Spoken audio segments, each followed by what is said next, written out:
I know you know what's going on in Afghanistan, and I'm late to the party. I've been busy or something like that, but I'm going to give you a perspective on what's happening, why it happened, and what can happen after, right? So what's happening? Here's what's happening. This, I believe, is a woman. There's a man standing on her neck, trying to stand on her neck and stomp on it. That's, a member of the Taliban. She might have been a translator. She might have been just a person. She's sitting there being beaten on the ground. Meanwhile, right next to her is, two other people that are being beaten.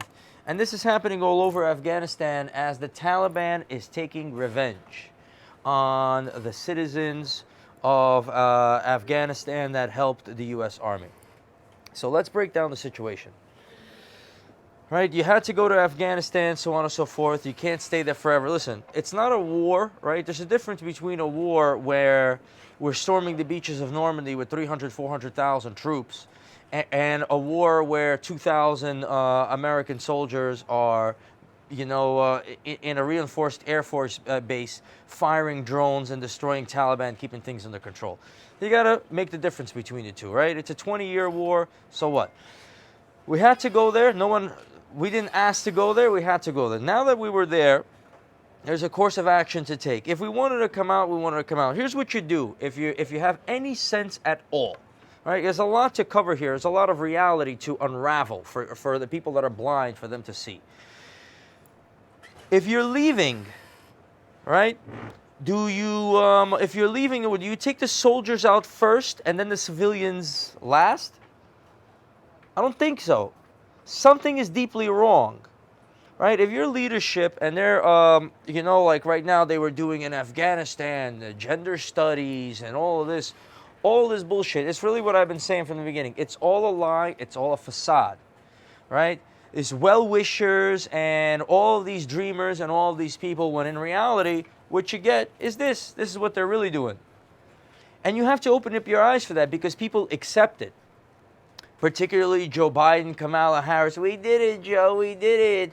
Trump is crazy. Remember the insurrection? Some woman is laying on the floor and a Taliban guy is standing there and jumping on her like this. And that's happening all over the place with 10,000 Americans, American citizens behind enemy lines. They gave up the airport. How could that have happened? Dreamers, Kamala and Joe, they said, all right, we're leaving Afghanistan. Don't ever blame that on Trump. Trump wanted a border wall. They wanted this. They wanted that. He canceled all of those things, Biden, and then he's blaming that Afghanistan, he had a deadline to leave. It's nonsense. If you're going to leave, take the citizens and take the people that you want out of there first. The translators, the people who helped you, the people who helped us fight a war. Help them get out. The people who's going to help us fight a war after they see this and translate behind enemy lines.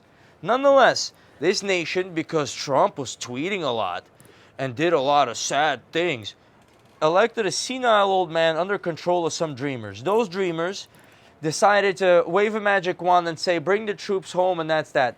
Inconsiderate of what happens, the troops started leaving. Taliban took over right away. They took advantage of the situation. What's going to happen now? We don't know the latest news headlines just yet, right? We're going to find out. But here's what I think. This is a serious event. If the Taliban, right now the Taliban isn't doing all the killing and all this, they're just doing retribution because they don't want the U.S. to come back. But this is going to show a sign of how weak the United States really is. And now they might start taking advantage of that. They might start taking hostages. Then you have bars female news anchors from television. They're just going to start with the shit. It's going to go little by little, right?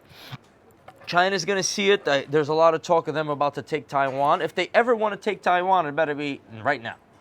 While Joe Biden is sitting there, he's going to collapse, fall apart, right? So the moral of the story is this. What should have been done? You should have kept the troops there. You should have done drone warfare. You should have kept them in the caves, and you should have took the $1 trillion worth of minerals, took it, extracted it, invested in the people, took the money, paid for the wars, invested in our economy, and cut China out, and you got to play the game, right? You got to take a negative into a positive. Bin Laden was in Afghanistan. They hit us. We go there. We take over, take the minerals, help the people out, keep the peace, play the game, increase our ability to conduct drone warfare, knock it all out, make the money, give China the middle finger, done deal. No one's stomping on some woman's fucking neck on the floor.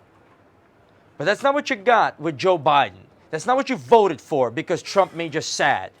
That's really what it is. I told people from the beginning, ain't about Trump, ain't about this. You got a crazy horse. It bites, it kicks, but it moves.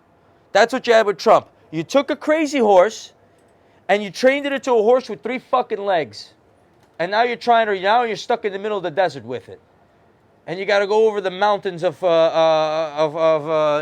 wherever it is. Into Kashmir, wherever the hell they're at over there. So, the Taliban are going to unravel. The situation's going to unravel. The key for Biden and what's going to happen is how many Americans are behind enemy lines and how they could suppress the news. 10,000 Americans, how are you going to get them out? How's the Taliban going to knock them down? What's probably going to happen? They're going to scramble. They're going to say, Taliban, take this, take that, here this, here that. We'll do anything for you. Just let it get out. And the Taliban might say, they might take it, they might gain power, and they might play further. China's going to give them a nickel for every dollar of the resources they take out. They won't care. They'll buy some missiles. They'll get aggressive. They'll do whatever they want. Billions and billions of dollars of U.S. military equipment left behind. Joe Biden's an ineffective president. You could have my left shoe as a better president than him. The people that are pulling the strings behind him don't know what they're doing. All that gender studies, all that shit is all a facade. It's all a lie. None of these people are good people. None of these people that are canceling people for saying a bad word or doing any of these are good people. They are worse. They're evil. They're seeing it, and they want to do evil things. Evil is running rampant everywhere, deceiving everyone. And some well-wisher, Joe, we did it in Kamala, and I'm this, and the here, and the this, and the that, rewriting history, and it's not a mom anymore, it's a pregnant person, right? It's not a woman, it's not this. It's all delusions, all monsters. I asked that woman that's laying on the floor if she thinks, man could get pregnant or so on and so forth. And remember, it's all power to, and all the happiness in the world should be esteemed to anybody who thinks they're a woman or a man or they're trans or they're this or that. But don't shove it down they want to shove it down your throat because they want you to say it, force you to sit here and say this and say that and hear this. It's about force. It's about pettiness. It's got nothing to do with caring about humanity. And in the end, all of that surfaced, all that hatred for Trump, the way he spoke and all that, he elected a president in a serious situation. The man is not going to make it. Nobody likes Kamala. She doesn't have the mental capacity to do anything. You got Chinese and you got the Taliban. Where are you in the world right now? Ask yourself. Where is this nation in the world right now? Sure, you could take a fucking fork and bring it to your lips and you don't give a fuck at the moment. But what if the fucking food on that fork isn't going to be there tomorrow? What are you going to think then? So this is the game. This is the big game that's being played out. The Afghanistan situation, the media is finally even turning on this fucking fool, Joe Biden. He doesn't have the mental capacity to do it. He never did. Anybody who believed he did has had the dignity to say that they're wrong. And they would have been better off. There was never any Russian collusion, Ukrainian bullshit. And anybody who believed that was a fucking fool. Anybody who believes Fauci is a fucking top scientist is a fucking fool. Anybody who believes Joe Biden is some fucking leader that's fucking knows what the fuck he's doing and Kamala is some fucking hero is a fucking fool. Anybody who believed Hillary Clinton was a decent human being is a fucking fool. Point blank. Not sitting here left, right, this, that. I get it. Trump's a crazy horse. He liked to fuck hookers or do whatever the fuck it was. So what? At least he could have fucking sat here and dealt with them. They would have feared him. You think the fucking Taliban is in a state of fear? And that $1 trillion that fucking China is going to get, they're going to turn you into a slave because of it. Remember that. They're not playing around. Gender this, gender that. They're enslaving you. And you're going to get fucked over for it. That's the reality. That's what happened out there. And then, you know what I'm saying? Do yourself a fucking favor. Open your fucking eyes before someone's stomping on your fucking neck.